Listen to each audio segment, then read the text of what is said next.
On July 13th, 2024, whilst rerunning to be president, there was an assassination attempt on Donald Trump. This occurred at an open-air campaign rally near Butler, Pennsylvania. The shooter was a 20-year-old Thomas Matthew Crooks, who fired 8 rounds from an AR-15 style rifle from a rooftop.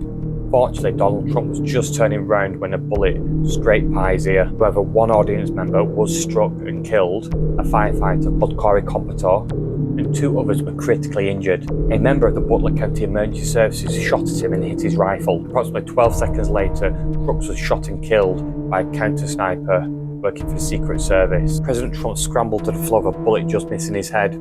When he arose surrounded by Secret Services, blood was dripping down his face and he had his fist in the air with a now iconic picture saying "Fight, fight, fight." But who was Thomas Matthew Crooks and how did this happen? It transpires that Crooks visited the site a few days before.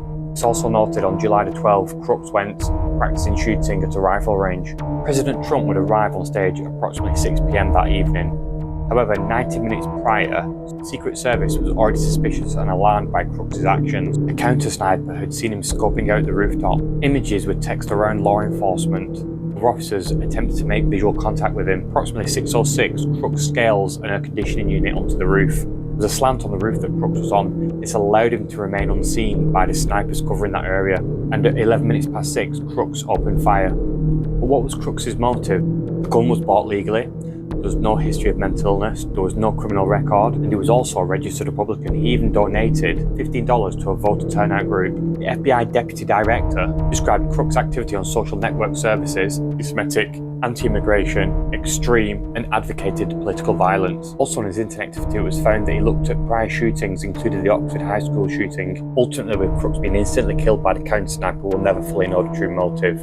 This assassination attempt on President Trump and the assassin of Charlie Kirk now brought into question open campaign arenas.